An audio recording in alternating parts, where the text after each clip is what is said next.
अब इसके बाद जब हम लोग थोड़ा और आगे बढ़ते हैं तो किसी ज़माने में यहाँ पर ओल्ड पोस्ट ऑफिस नाम की बिल्डिंग हुआ करती थी, और उससे भी पहले वो बेगम कोठी कहलाती थी। 1857 की गदर के बाद और काफ़ी बरसों तक ये बेगम कोठी बरकरार रही। ये बहुत तारीख़ी मकाम हुआ करता था।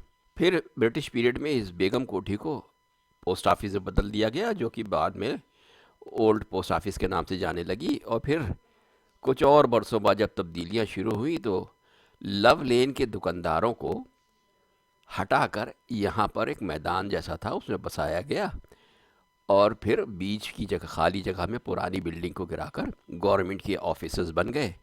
और चारों तरफ के मैदान में जो खाली जगह पड़ी थी उसमें भी बाकायदा दुकानें बन गई, और वो अब जनपथ मार्केट कहलाती है। ये जनपथ मार्केट बिल्कुल उसी तरीके से मशहूर है जैसे दिल्ली की जनपथ मार्केट, लेकिन यहाँ की मार्केट की ख़ास बात यह है कि ये बहुत ही वेल ऑर्गेनाइज्ड है, बहुत कायदे की है। इस जनपथ मार्केट्स के से मिली हुई जो इमारत है वो लारी बिल्डिंग के नाम से जानी जाती है, पुराना नाम इसका है। और इस इमारत में कदीम के दुकानें हुआ करती थी, और जो सबसे पहली दुकान इस बरामदे में हमें दिखाई देती है वो मीनू एंड निशा की है। मीनू एंड निशा किसी ज़माने में बहुत पहले यहाँ पर घड़ियों की दुकान हुआ करती थी, काफ़ी अच्छी, जो अब भी बरकरार है उसी नाम से, मगर अब वो वहाँ पर किताबों का बिज़नेस होता है। मीनू उद्दीन शाह बुक सेलर के नाम से जाने जाते हैं। और इसके बराबर में काजिम हुसैन एंड सन्स की दुकान थी, जो किचन अप्लाइंसेस वगैरह बेचा करते थे, लेकिन अब वो बंद है। और लगातार यहाँ पर तब्दीली हो रही है, उस बरामदे में लगातार नई नई दुकानें बन रही है। ये बरामदा फिल्मिस्तान, जो अब साहू के नाम से रहता है, उसके सामने है बाएं हाथ को। और इसमें घड़ियों की, मोबाइल फ़ोन्स की और मलबूसात की, लिबास की और चश्मे वाले, उनकी दुकानें खुल गई हैं। अब ये इस वक्त अगर दाहिनी तरफ हम देखें तो बर्मा बेकरी के पास रानी सल्तनत प्लाज़ा है, उसके बाद साहू सिनेमा है, फिर साहू एजेंसीज़ के नाम से इलेक्ट्रॉनिक्स की गुड्स की दुकान है, उसके बाद वाजिद हुसैन जो कदीमी फर्नीचर वाले हैं उनकी दुकान है। उसके बराबर में तनेरिया की दुकान अब जो खुल गई है, वहाँ पर रंजना होटल हुआ करता था, जो अब ख़त्म हो चुका है, गायब हो चुका है। फिर मॉडर्न ड्राई क्लीनर्स हैं, और उसके बराबर में अजमल इत्र वाले हैं, फिर रूपानी घड़ी वाले हैं, और उसके बाद वो दवा की दुकान जो हुआ करती थी वो अब ख़त्म हो चुकी है। उसके बाद बाटा है। मॉडर्न सिल्क हाउस किसी ज़माने में काफ़ी मशहूर थी, अब उसकी जगह पर रेमंड्स और मान्यवर नाम की दुकानें खुल गई हैं। पता नहीं ये उन्हीं लोगों की है या कोई और दूसरे कारोबारी हैं। और बाएं हाथ के बरामदे में जब लारी बिल्डिंग से आगे बढ़ते हैं तो बाएं हाथ को अब ये कपूर होटल दिख रहा है। और थोड़ा सा आगे बढ़ते हैं तो लखनऊ का मशहूर रॉयल कैफ़े मौजूद है। रॉयल कैफ़े सबसे पहले हलवासिया मार्केट में हुआ करता था। जो पुराने लखनऊ के लोग हैं वो जानते होंगे, उन्हें याद होगा। अब ये यहाँ पर शिफ्ट हो गया है काफ़ी बरसों से, और लखनऊ वालों ही के लिए नहीं, बाहर से तमाम आने वालों के लिए यहाँ की एक ख़ास किस्म की चाट, जिसे ये लोग बास्केट चाट कहते हैं, वो बहुत मशहूर है, बहुत ज़रूर खाने आते हैं। और यकीनन चाट यहाँ की काफ़ी मज़ेदार होती है, काफ़ी पॉपुलर है। और शाम के वक्त यहाँ पर एक हुजूम रहता है जो तरह तरह की चाट खाते हुए दिखाई दे जाते हैं।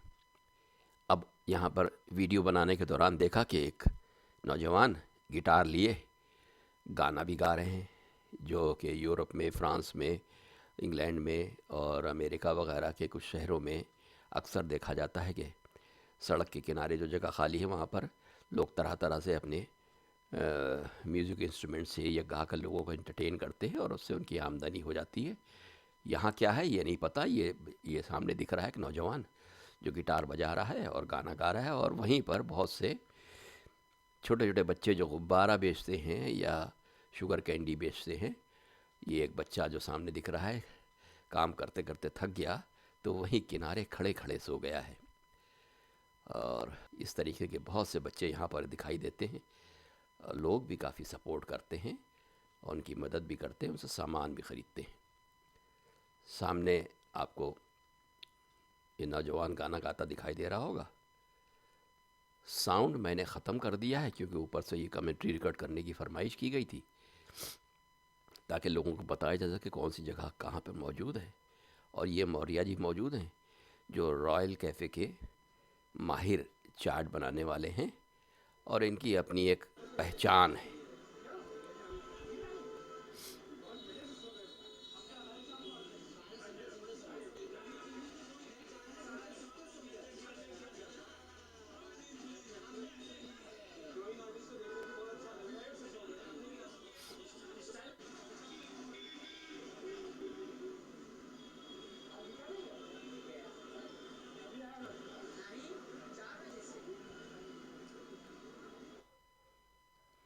और इन मौर्या जी के बारे में ये बहुत मजे से सो रहे थे। गाना सुनते सुनते सो गए। नहीं, गाना सुनते सुनते सो गए। ड्राइंग आर्टिस्ट को देख करके बहुत अच्छा अभी देर से सो गया। स्टाइल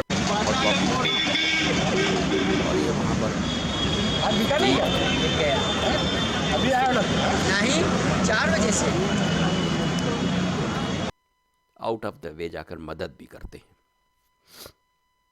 फिर इसके सामने आपको दिखाई दे रहा होगा कि बाटा की दुकान है, रेमंड्स की दुकान है और मान्यवर नाम की एक दुकान खुल गई है जहाँ पर शादियों के लिए कपड़े वगैरह मिलते हैं दूल्हा दुल्हन के लिए।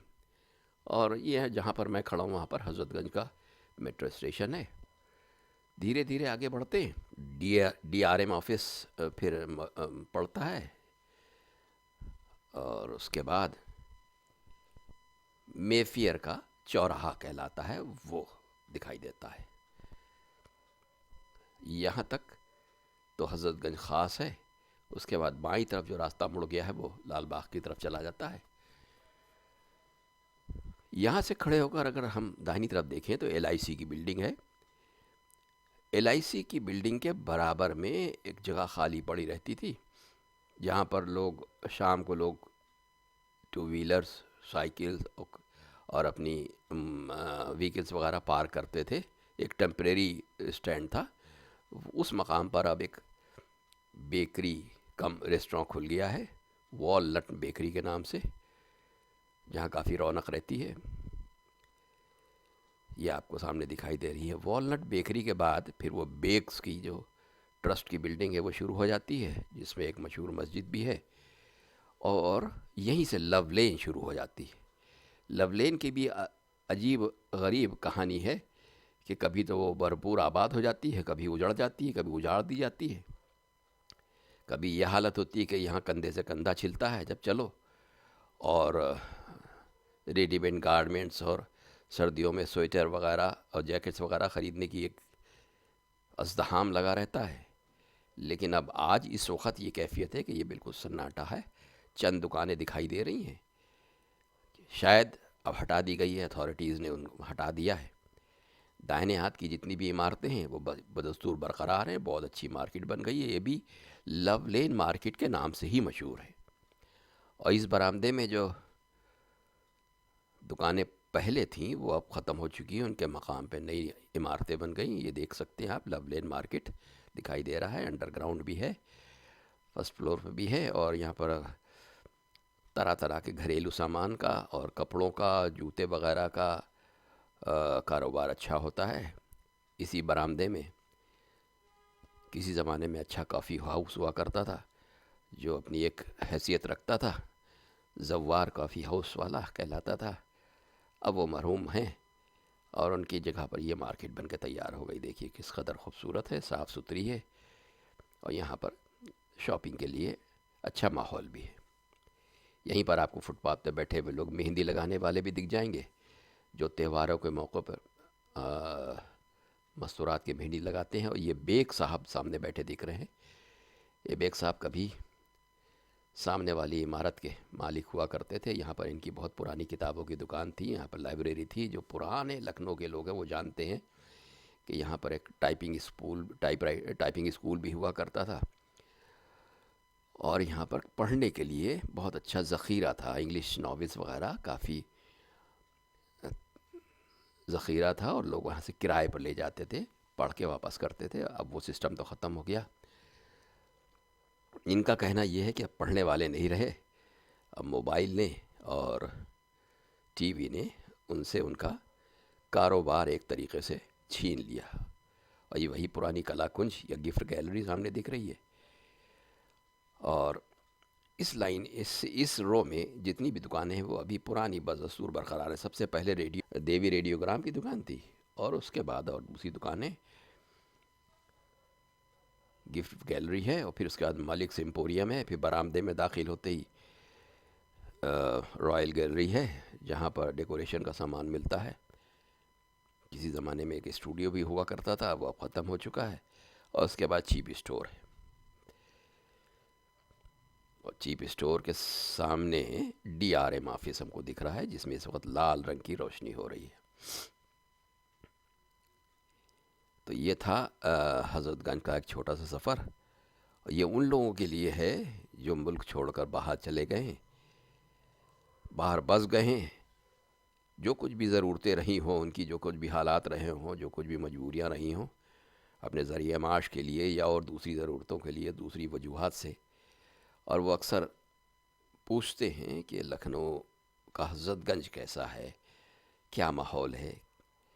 और उनकी ख्वाहिश होती है किसी तरकीब से फिर से देखने को मिलता। तो ये एक छोटा सा वीडियो उनके लिए, उनकी नज़र है। और हज़रतगंज जो आखिरी बादशाह वाजिद अली शाह के वालिद अमजद अली शाह ने बसाया था, और इसको सिब्तैनाबाद का इलाक़ा कहा जाता था। अमजद अली शाह का मकबरा अभी भी यहाँ मौजूद है, जो हलवासिया के सामने है।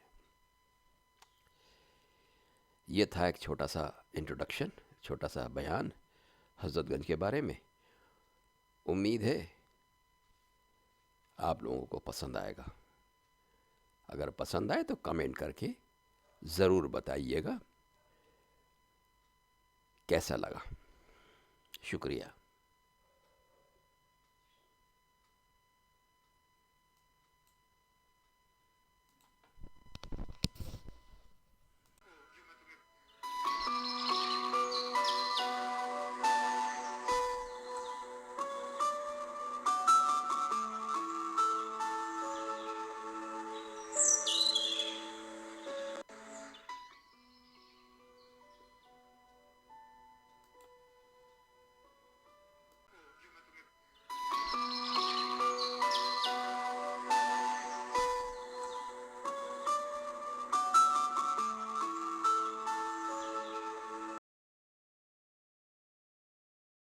अगर आप लखनऊ, उसकी तारीख़ और उसके माजी में होने वाले दिलचस्प वाक़यात के बारे में जानना चाहते हैं, और साथ ही लखनऊ की दिन ब दिन बदलती हुई शक्ल और हालात के बारे में भी मुतारिफ़ होना चाहते हैं, तो बराए मेहरबानी चैनल को सब्सक्राइब करने की ज़हमत गवारा करें, और साथ लगे बेल आइकन को भी क्लिक करें, ताकि नया वीडियो अपलोड होते ही उसकी इन्फॉर्मेशन आपके पास पहुंच जाए।